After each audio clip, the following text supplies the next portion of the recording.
Keep informed, stay plugged in. Read next on Sunday and every day of the week. Hi everyone, my name is Tefa Tiligado. I'm the Metro editor at Next. Basically, I just wanted to talk about the so-called fuel scarcity happening in Lagos right now. The good news is that there is fuel, but the bad news is that people are, a bit too panicky to actually realize that, and this is what is causing all the petrol queues that you see at the moment. Typically, every year, in the lead up to the festive period, whether it's Salah or Christmas, people start getting jittery about, how am I going to power my generators? Am I going to have enough fuel in my cars to visit loved ones? And they basically start stockpiling, petrol. The petrol delivered to the filling stations is pretty much in the same quantity, but because everybody, is in this mode of, having to fill up their tanks, have at least 80 liters of petrol, in the back of the house or something. They develop this, culture of, trying to get as much as they can in a short period of time, and that's what's causing the petrol queues. The other thing is, people start coming with their jerry cans. Why is it that everybody in Lagos owns a jerry can? Everybody. It doesn't matter who. You find little kids with jerry cans. You find old people, crawling almost to the petrol station, all forming lines to put petrol in jerry cans. I know, obviously, yes, is a bad indictment of the power situation. Primarily, everybody is using this petrol to fuel generators. But it just makes for a very unsightly, thing. So the message to everybody is to just calm down. Let's try and reassess, this whole petrol thing. Petrol is available.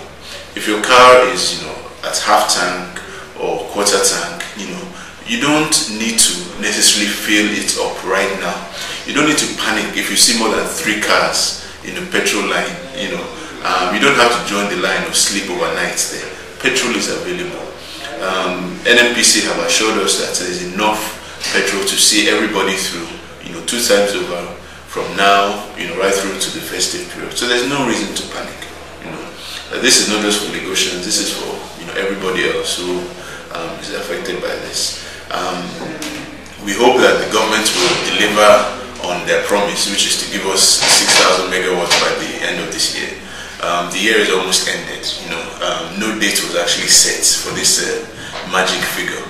But the knock-on effect is what we're all seeing now. That everybody is, just trying to get as much petrol as they can to fuel generators, and really that's the root of the problem: the lack of power. So I hope the government can deliver on what was basically their main promise for the year 2009. So far, in my opinion, they haven't done much, but I hope they can do that for the coming year. So don't panic, guys. There's petrol. You don't need to stockpile. Keeping large quantities of petrol in your house is dangerous. Number one, and number two, this issue of deregulation or whatever, which confuses so many people. The same price that they are buying petrol now, is likely to going to be the same for the weeks to come. If even the regulation causes the price to go up, you're still going to have to buy petrol. Whether or not you fill your tank today or tomorrow, you still have to buy petrol.